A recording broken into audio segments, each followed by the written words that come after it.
So, let me start this a better way. People often ask me how I deal with the reality of your sickness and just all the hurt that it causes. And I often don't know how to answer that question because it's hard to even put words into it.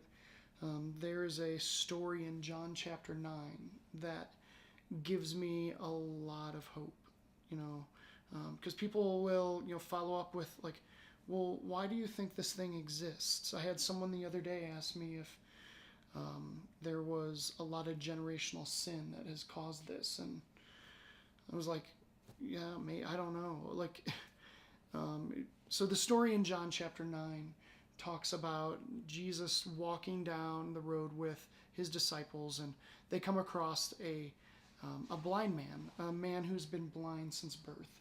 And the disciples say, well, Lord, whose sin caused this? Was it his sin or was it his parents' sin? And I think Jesus kind of blows it off at first, and they're like, no, for real. Whose sin caused this man to be blind? And Jesus simply said, no, it wasn't his sin. It wasn't his parents' sin.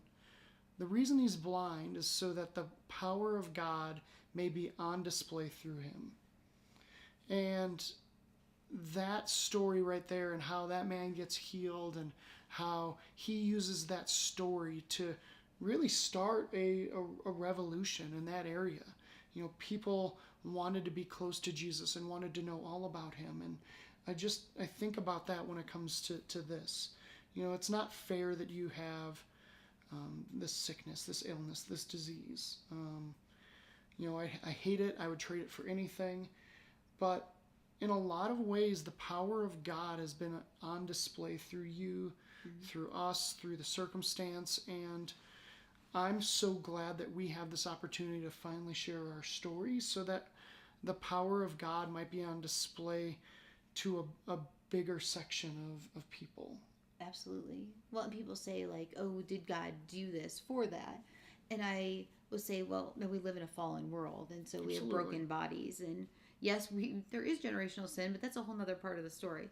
But that's not what caused this. We live in a broken world, and so our bodies deteriorate, and they were never meant to. But God says he will be glorified in it. Like, he will use everything for his glory. And I think that's exactly what he's saying in, John chapter 9, is that he will be glorified. And like, I get the opportunity and you get the opportunity. Is that what we're going to use it for? Yeah. It doesn't mean there aren't bad days and that we're not sad or, get weary or get disappointed. But I think when we come back to it at the end of the day, we still know God is in charge and he is using it. No doubt.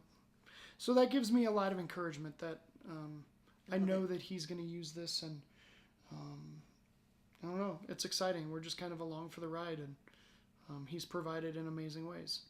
Well, even in the sense, if you think about it, of like going down the road of like why after 2 years with the AVIG working and actually probably keeping me out of the hospital more, is it suddenly like this big issue? And I think in some ways, it's like putting it where we have to like do something and share our story, because people have been asking us, like, are you ever going to do something about it, Jim? Are you going to write something?